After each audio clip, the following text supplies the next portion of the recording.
সবাইকে জানাই আমার পক্ষ থেকে নববর্ষের শুভেচ্ছা, শুভ নববর্ষ এবং সবাইকে পবিত্র ঈদের শুভেচ্ছাও জানাই। ঈদ মোবারক। ভালো লাগছে, সবার সাথে ঘুরে সুন্দর সময় কাটাচ্ছি। এখানে শতবর্ষী যে গাছগুলো রয়েছে এই গাছগুলো আমরা উন্নয়নের নামে রাতারাতি তৈরি করতে পারবো না।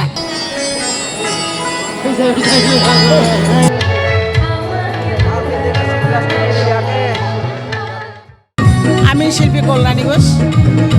আমি প্রথমে বলবো আমাদের সিআরবিতে যে গাছগুলি এগুলি না কাটার জন্য, এগুলি আমাদের চট্টগ্রামের ঐতিহ্য, আমাদের কি বলবো শ্বাস প্রশ্বাস সব কিছু, এগুলি না থাকলে হয়তো আমরাও থাকবো না, এরকম একটা ব্যাপার।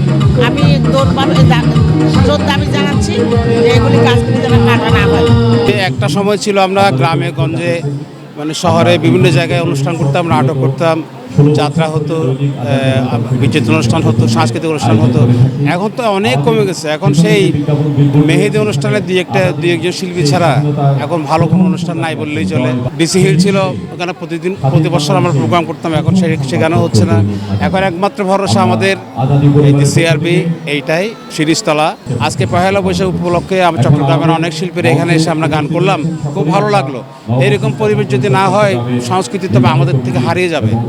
আমাদের লোকজ সংস্কৃতি, আমাদের দেশের গান, আমাদের নিজেদের গান গাওয়ার ক্ষেত্রে যদি না থাকে, সুযোগ যদি না পাই, তাহলে তো আমাদের গানগুলো টিকবে না। আজকে বাংলা নববর্ষ, এটা বাঙালির একটি সার্বজনীন উৎসব। আবহমান কাল থেকে আমাদের এই দেশে, এই মাটিতে, এই ভূখণ্ডে এই উৎসব সার্বজনীন উৎসব হিসেবে পালিত হয়ে আসতেছে। সকল ধর্মের, সকল সম্প্রদায়ের মানুষ এই উৎসবকে কেন্দ্র করে একীভূত হয় এবং আজকে এই চট্টগ্রামের ঐতিহাসিক শিরিষতলায় এই উৎসব অত্যন্ত প্রাণবন্ত হয়েছে এবং সকাল থেকে, ভোর থেকে এই পর্যন্ত হাজার হাজার মানুষ, নারী, পুরুষ, শিশু, বৃদ্ধ সবাই এই উৎসব উপভোগ করতেছে।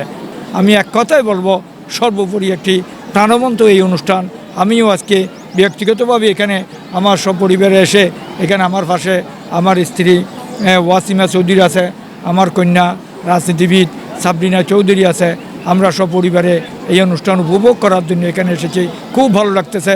আজকে এখানে এসে আসলে খুব আনন্দিত হয়েছি এবং খুব ভালো লাগছে মানুষ যে এখানে সবাই একসাথে এসে সমবেত হয়েছে এবং এই যে আমাদের দেশে যে মানুষের মধ্যে যে সাংস্কৃতিক যে একটা মনোভাব আছে এবং প্রগতিশীলতার যে চর্চা হয়, সেটাই কিন্তু আমরা আজকে এখানে প্রমাণ পাচ্ছি। অবশ্যই এদেশের মানুষ সবসময় সংস্কৃতির পক্ষে ছিল, এদেশের সংস্কৃতি, এদেশের ঐতিহ্য ধরে রেখেছে। সেটাই কিন্তু আজকের এই যে নববর্ষ যেখানে উদযাপন করছে, এই যে পহেলা বৈশাখের অনুষ্ঠান এখানে হচ্ছে, সেটাই কিন্তু এটা আমাদের প্রমাণ করে এবং সেটাই কিন্তু এর একটা দৃষ্টান্ত। আমাদের মাননীয় প্রধানমন্ত্রী বঙ্গবন্ধু কন্যা দেশরত্ন শেখ হাসিনা, তিনিও কিন্তু একজন সংস্কৃতিমন একজন মানুষ। তিনিও চাই এদেশের মানুষ সাংস্কৃতিক চর্চা করুক, এদেশের মানুষের মধ্যে প্রগতিশীলতার চর্চা হোক এবং তারই একটা দৃষ্টান্ত হিসেবে আমরা দেখি পুরো বাংলাদেশে এবং আমাদের চট্টগ্রামেও কিন্তু পহেলা বৈশাখ উদযাপিত হচ্ছে।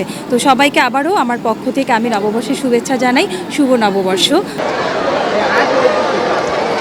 বৈশাখ মেলা এসে আমার খুব ভালো লাগছে, চারিদিকে সবাই আসছে, ভালোই লাগছে, অনেক মানুষের সমাগম হয়েছে, খুব ভালো লাগছে, আনন্দে কাটছে দিনকে।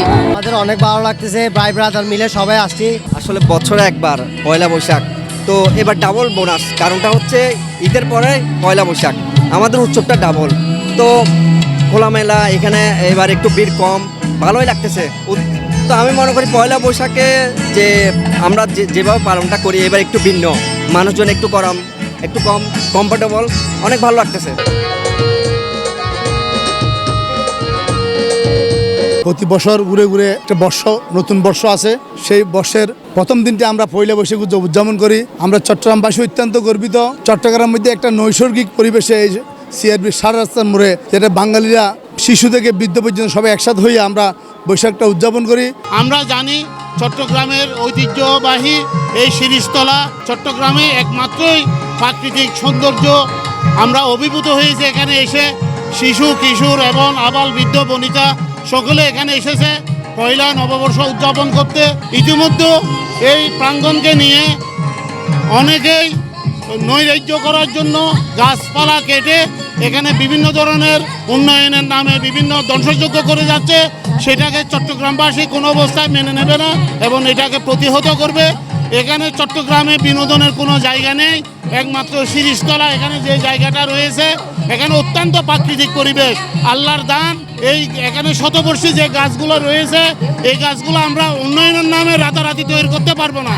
এটা প্রাকৃতিক পরিবেশে যুগ যুগ ধরে এই গাছগুলো বড় হয়েছে এবং আমাদেরকে অক্সিজেন সরবরাহ করছে এবং অক্সিজেনের প্রাণ কেন্দ্র এটা।